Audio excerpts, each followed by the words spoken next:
Okay guys, we are on to section 3 where we are looking at the domain and range of some of the parent functions as well as one of the inverse parent functions. So you'll see there's some erase marks on my page here because I was doing this at school, but the bell rang, so I got caught, so I had to bring it on home and do it. So starting over, what I already have on the page is the very basic unit circle with x's and y's. Remember, x's represent cosines and y's represent sines. And then I also have half the unit circle. Now what would this be used for? Hopefully you're thinking tangent. This is my tangent values, my 5 key points of tangent. So I've got these to look at.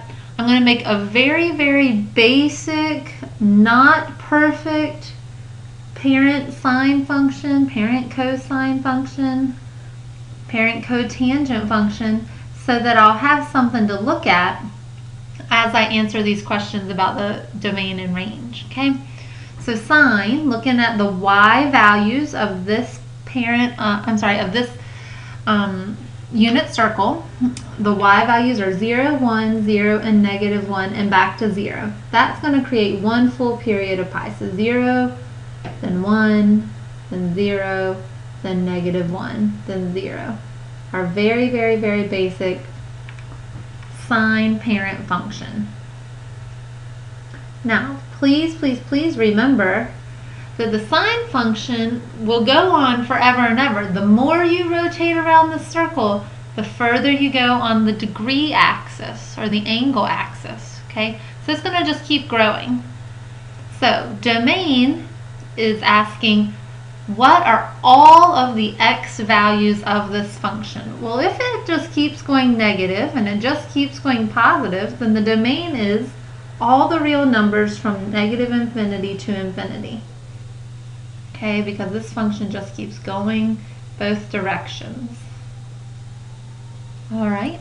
Well, the range, we're talking about what are all of the y values of this graph, and it is not near as large. The y values here are kind of trapped between +1 and -1.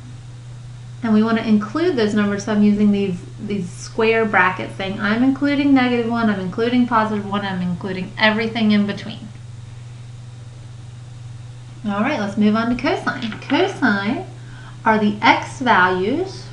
There's the x values of the unit circle. All right, so cosine's x values are 1, 0, -1, 0, and back to 1. So here's a basic cosine function. Okay. Well, if I look at the domain and range of this function, realize that cosine also continues because I can just keep on spinning around this unit circle.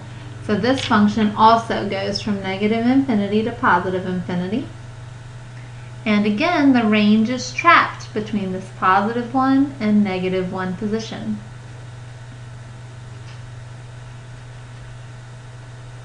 Okay, cotangents is going to twist us up a little bit. If you remember correctly, cotangent is the reciprocal of tangent. So, in order to create cotangent, I need to take all of these tangent values and create the reciprocal. 0's reciprocal is an undefined number. So both of these zeros become undefined, and it should make sense that this undefined becomes a 0, since they are reciprocals of each other. 1's reciprocal is 1. 1 over 1 would flip to make 1 over 1, and -1's reciprocal is -1, because -1 over 1 is the same as 1 over -1 once you do your reductions.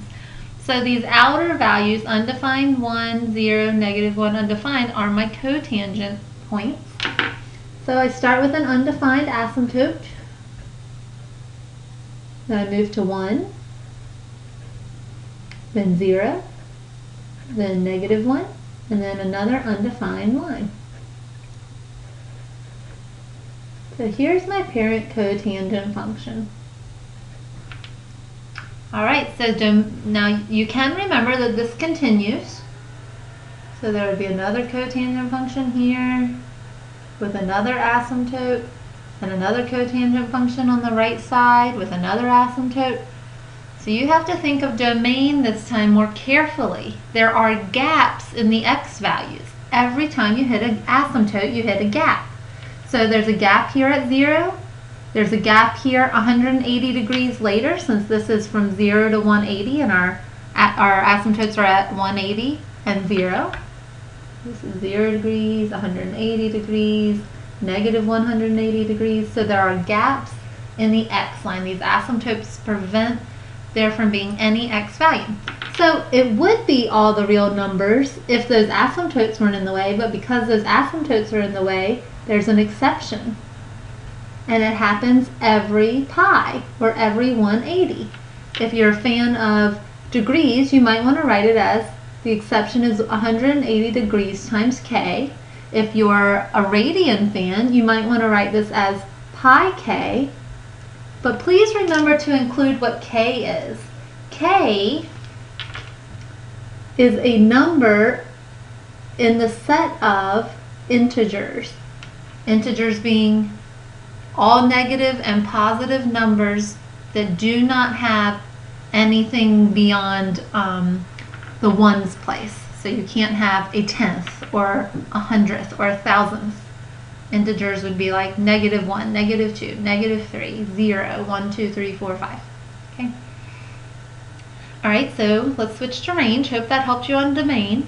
But range is talking about the y values of the function, and this is going to continue up the y-axis forever. This piece is going to continue down the y-axis forever. There's no gaps. There's no holes. So that is every real number from negative to positive infinity. No exceptions. Okay, so these are the three basic trig functions. Nothing tricky, hopefully. Let's change gears and talk about an arc sine. Please remember that this is an inverse. If you don't like the way this is written, you could think of it like this. Y equals the inverse sine of x. That's fine. Okay.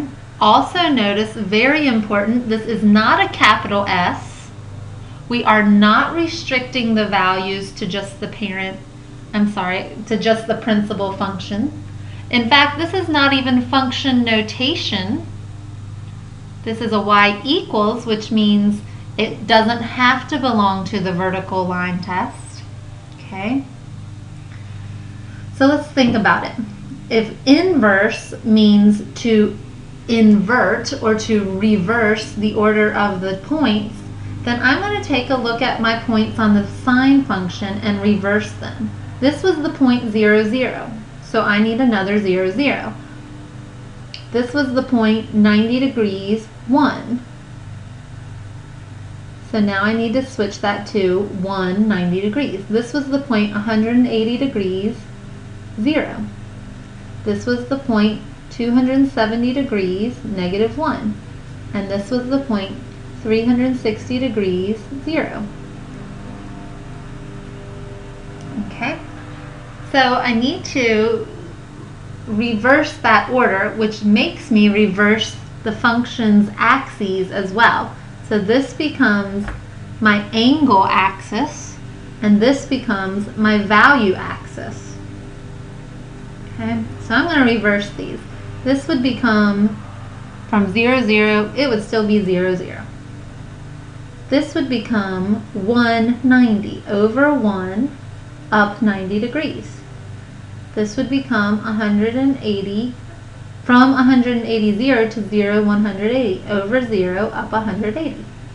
This would become negative 1 270, backwards 1 up 270. And this one would become over 0 up 360, over 0 up 360. Squeeze it in there. So here's my inverse parent function for sine. Remember that that would continue up and down the axes.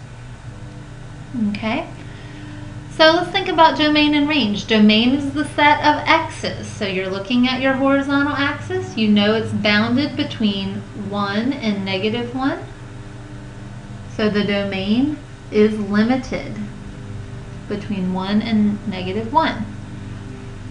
The range, however, is not limited. This is going to travel forever up and down the y-axis.